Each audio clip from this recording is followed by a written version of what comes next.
দফা দাবি হচ্ছে সকল গ্রেডে বৈষম্য বাতিল করে মুক্তিযোদ্ধা, প্রতিবন্ধী এবং অনগ্রসর যে জাতিগোষ্ঠী আছে তাদের জন্য সর্বোচ্চ 5% কোটা রেখে আপনি সংসদ বিভাগ আমাদের একটি রায় দিবেন এবং স্থায়ী সমাধান দিবেন। আমরা এটাই চাই। যতদিন না স্থায়ী সমাধান পাচ্ছি আমরা এখান থেকে সরব না, রাজপথ ছাড়ব না। এবং আমাদের পাবিপ্রবির পক্ষ থেকে 5ম দিনের মতো আন্দোলন চলছে এবং যতদিন না সমাধান পাচ্ছে ততদিন আমরা রাজপথ ছাড়ছি না। বৈষম্য চলছে কোটা প্রথার বিরুদ্ধে, সেটার জন্য আমরা আন্দোলন করছি এবং আমাদের দাবি যদি সরকার না মানে আমরা আমাদের আন্দোলন শেষ পর্যন্ত চালিয়েই যাব এবং আমরা এর শেষ দেখে ছাড়ব।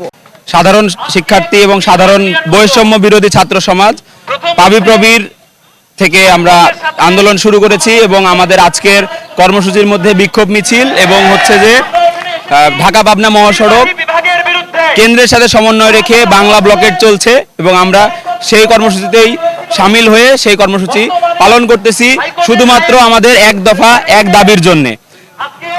আমাদের এই এক দফা এক দাবি যতদিন পর্যন্ত অর্জিত না হবে ততদিন পর্যন্ত আমাদের আন্দোলন চলছে, চলবে এবং সাধারণ শিক্ষার্থী এবং বৈষম্য বিরোধী ছাত্র সমাজ এই আন্দোলন সফল না হওয়া পর্যন্ত রাজপথ কখনোই ছাড়বে না। সমাজ কেন আসলে গর্জিত বা কেন আসলে আন্দোলন করছে, আমরা আসলে চাই যে এই যে অনগ্রসর, এই যে হাস্যকর একটা প্রথা, এইটা বাদ দিয়ে আমাদের এই যে সাধারণ যারা শিক্ষার্থী আছে, যারা কৃষকের সন্তান, যারা হচ্ছে কি যারা কিনা হচ্ছে দিনমজুরের সন্তান, তারা কি বড় স্বপ্ন দেখতে পারে না? এই বড় স্বপ্নের জন্যই আসলে আমাদের আন্দোলন। আর আমরা এই আন্দোলন চালিয়ে যাব যতক্ষণ না পর্যন্ত আমাদের আসলে দাবি আদায় হয়।